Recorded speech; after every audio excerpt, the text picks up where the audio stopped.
Welcome and good afternoon. This is Commish Orr, and today we have an update in the Best of the 90s tournament featuring season ticket baseball. We had a couple of crazy games, and we're in the losers bracket right now, which means these 5 game series, whoever loses these 5 game series, those teams are out of the tournament. Let's start with the matchup between the Montreal Expos and the Houston Astros. This is the 1994 Montreal Expos and the 1998 Houston Astros. And we can see in game one, it was all Ken Hill leading Montreal over Randy Johnson and the Houston Astros. Ken Hill earned his second win of the tournament, and he's now 2-0. Pitched 8 innings and allowed just 4 earned runs. 3 of those came in the very first inning when Sean Berry hit a 2-run homer in the first, and Derek Bell singled and stole second, and then eventually scored on a sacrifice fly by Moises Alou. That was 3 of their runs there in the first. Now, Houston, that is. Now, Montreal did come back, scoring 2 in the fourth. RBI from Will Cordero and an RBI by Lenny Webster on a ground out. That cut the lead to 3-2. And then Montreal took the lead in the very next inning. This is against Randy Johnson with 3 runs in the fifth. Capped off, or actually started with a double by the Expos version of Moises Alou. There's a Moises Alou played for the 94 Expos and the 98 Astros, so that's interesting. And the Expos version of Moises Alou hit a 2-run double in the fifth. And Will Cordero, who I drove in a run there in the fourth inning, drove in another run in the fifth, and that made it 5-3. Now, Houston would get one of those runs back with a solo shot by Jeff Bagwell in the sixth, but Montreal would add an insurance run in the eighth inning, and yeah, what can you say? Randy Johnson, 0-2 in the tournament. He has just had some tough runs, I guess you would say. 8 innings pitched in this one. Allowed 6 earned runs on 10 hits. He struck out 12 in this game, but the strikeouts couldn't help him. So Montreal takes game one 6-4. John Wetland picked up the save with the allowing just a 1 walk in the ninth inning. And so Montreal took game one 6-4. Heading into game two, Houston really needed to win game two. Houston had won their prior matchup in the tournament, by the way, to send the Montreal Expos to the losers bracket. And in game two, they got their revenge as Shane Reynolds faced off against Pedro Martinez. Yeah, Pedro Martinez was on the 94 Expos. And Pedro is actually 0-3 in the tournament. He has had a rough couple of starts here in the tournament. And this one was not just rough, but kind of scary as well, if you will. Houston, after allowing 2 runs in the top of the first, Shane Reynolds did, to Montreal, Houston fans were getting a little scared. They didn't want to go down 2-0 in the tournament in this elimination matchup. But Houston came right back and scored 4 runs in the bottom of the first. Check out this first inning. Craig Biggio walks and steals second. Sean Berry gets hit by a pitch from Pedro. Pedro strikes out Derek Bell, then walks Jeff Bagwell to load the bases, and then hits Moises Alou with the bases loaded to account for the first Houston run. A couple batters later, Richard Hidalgo would hit a 2-run single. And when the dust settled in this inning, Houston was up 4-2. Now in the second inning, Pedro pretty much shut them down. 1-2-3 inning there in the second. But look at the third inning here. Jeff Bagwell has a leadoff single. Moises Alou walked, and then a couple batters later, there's another hit by pitch that cleared the dugouts, and Pedro gets ejected here in the third inning after just 2 2/3 innings pitched, allowing 5 earned runs. Now Gil Heredia came in and pitched 3 1/3 scoreless innings, and Jeff Shaw added 2 more scoreless innings. But Unfortunately for Montreal, the damage was already done, and Houston would win this one 5-3. Shane Reynolds picks up his third win of the tournament. He's now 3-0 in the tournament, 7 in the third inning, only 3 runs allowed, 9 hits, struck out 5. A couple of those 9 hits came in the 8th inning before he got pulled. Jay Powell came in, struck out the 2 batters he faced in the 8th. And then Billy Wagner picks up his second save here in the 9th, even though he made it interesting when Juan Bell led off with a single here in the 9th inning. But the series here is now tied at a game apiece. They'll get a day off before heading to Montreal for the next 2 games. Now, I talked about wildness, and this next series has had a very, very wild start to it. And that series is between the 1993 Toronto Blue Jays and the 1998 New York Yankees. The Yankees come into this one with the top seed in the entire tournament, and they beat Toronto earlier in the series, or earlier in the tournament, but they could not beat the Oakland Athletics. And so they were looking to get some revenge in this one. New York here in the losers bracket, but it was not to be. A wild game 1 here, as Andy Pettit faced off against Pat Hentgen here in this one.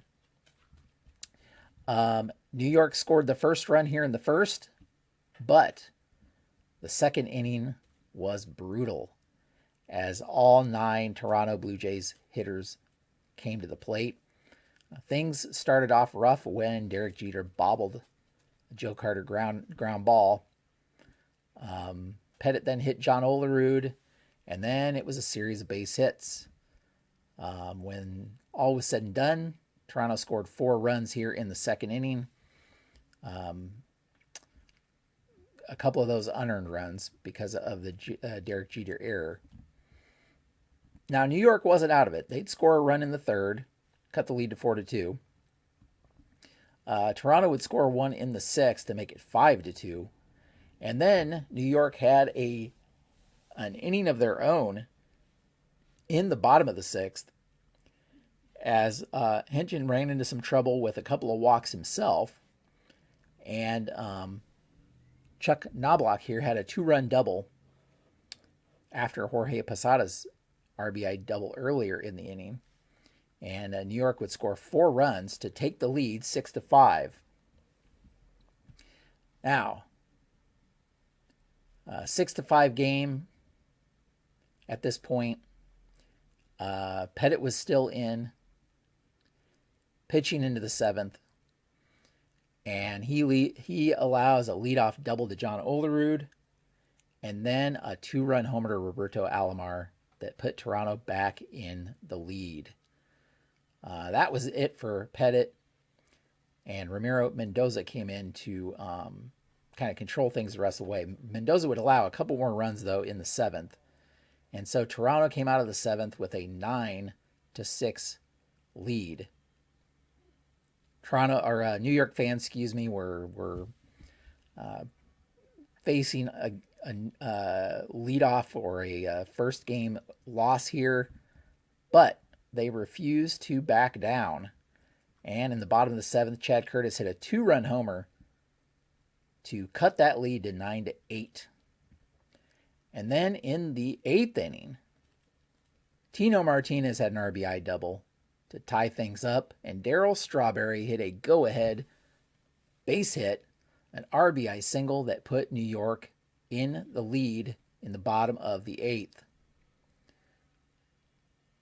So, 10-9, New York lead, heading to the top of the 9th. And who comes in to pitch? Of course, Mariano Rivera. Rivera, pretty much a lights-out pitcher, makes quick work of Ed Sprague and Pat Borders. And with 2 outs, 1 out away from victory, Ricky Henderson hits a double to keep the hopes alive. And then Devon White follows that with an RBI base hit Mariano Rivera with a blown save here as Toronto ties things up in the ninth inning. Finally, we head to the head into extra innings, of course. And in the 11th, Hideki Irabu, pitching for New York, walks, first allows or gets Ed Sprague to fly out, walks Pat Borders, walks Ricky Henderson, Devon White flies out. So Irabu thinks he's out of it, but he walks Paul Molitor and then walks in a run when he walks Joe Carter.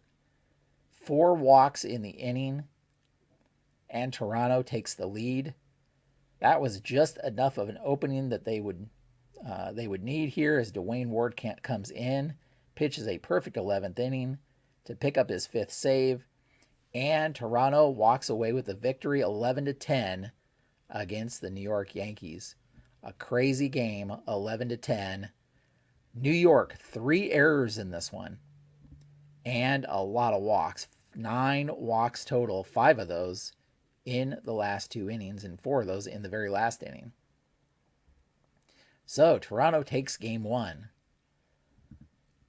Toronto then turned things over to their ace, Juan Guzman, facing off against David Cone.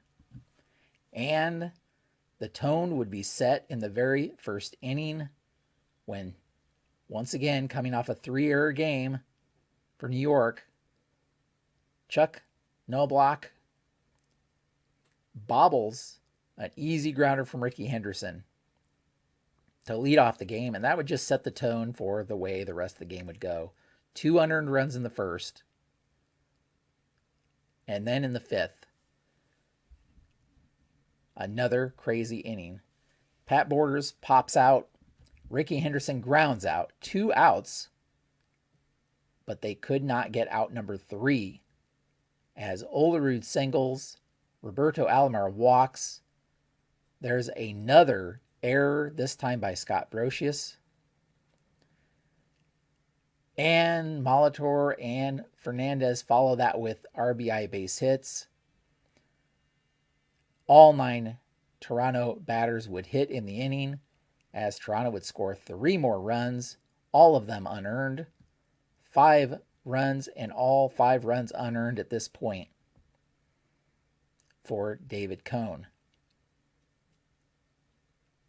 Then in the 7th, another rough inning led off with another error, this time by Tio Martinez to lead off the inning. David Cone would actually leave this inning. So he would last 6 2/3, 8 runs, but only one of those runs was earned. Struck out 7, but turned things over to Graham Lloyd. Graham Lloyd promptly walked Ricky Henderson, the first batter he faced, hit John Olerud with a pitch, and then there was another error. Another error in this one to keep the inning going. So yet another inning where every Toronto batter hit, and the 8th would be more of the same as Toronto would score 4 more runs in the 8th inning off of Darren Holmes. Holmes walked in a run at one point, 3 walks in the inning for him, 4 more runs. All of those runs were actually earned this time. And then Jeff Nelson comes in the 9th and hits the first 2 batters he faces. He's able to get out of the 9th without allowing a run. But overall, just a very sloppy game. New York did not look like they wanted to win this one at all, as they allowed 12 runs. 5 of those runs were earned. The other 7 were unearned runs. They walked 7. They hit 4 batters. They had 4 errors on the game, so that's 7 combined in the first 2 games here. And meanwhile, the New York offense was silent. Juan Guzman has his first shutout of the tournament, allowing just 5 hits, striking out 9. In fact, he took a no-hitter into the 6th inning before Jorge Posada hit a base hit here. Actually, a perfect game for Jorge Posada's base hit here in the 6th. As if the Yankees' defense wasn't bad enough, 2 innings were ended at the plate when runners got thrown out at the plate. Here in the 7th, Bernie Williams got thrown out on a fly ball, tagging up, thrown out at the plate to end the 7th inning. And then in the 9th, very fitting, with 2 outs, Derek Jeter singled. Paul O'Neill followed that with a double, but Derek Jeter was gunned down at the plate, foolishly trying to score, down 12-0. But it was a fitting end for the game. So now Toronto has a commanding lead in this series. It's a best of 5, folks. So let's take a look at the bracket. We're down here in the losers bracket. So Montreal and Houston tied at a game apiece. I mentioned earlier, Montreal actually won the first series between the two, 3-2. I think I said that Houston had, but Montreal actually won the first game of the series between these two teams, 3-2. Now things are tied. The winner of this series will move on to face the 1998 Atlanta Braves, which is the top-seeded National League team. The loser's going home. In the American League, we can see the Yankees topped Toronto 3-1 early in the tournament before losing 3-1 to Oakland. Toronto, though, has won 5 straight games. They swept Cleveland, and now they're up 2-0 on New York. The winner, of course, will face the 1990 Oakland Athletics. The loser is going home. And the Yankees are going to need a miracle for that not to be them. They'll need to win the next 3 games straight. So New York comes into this tournament with the top seed of all teams, but their offense just hasn't shown up, and their defense has looked horrible. So that's where we're at, folks. If you want to follow the action, head over to baseballmaelstrom.com. You can see a little write-up on each game. If you click on the 1990s tournament, you can get to the tournament page where you can find the bracket, you can find the write-ups, you can find the stats if you click on stats. You can find all of that right here on the page at baseballmaelstrom.com. My other project that I have going on right now is Payoff Pitch, the Payoff Pitch League, my Pops League, Season 2. In fact, right now, you have a chance to vote for All-Stars in that league, my Payoff Pitch League. So click on All-Star ballot up top if you want to vote on the All-Stars for that Payoff Pitch League. It's very close to the All-Star break in that league.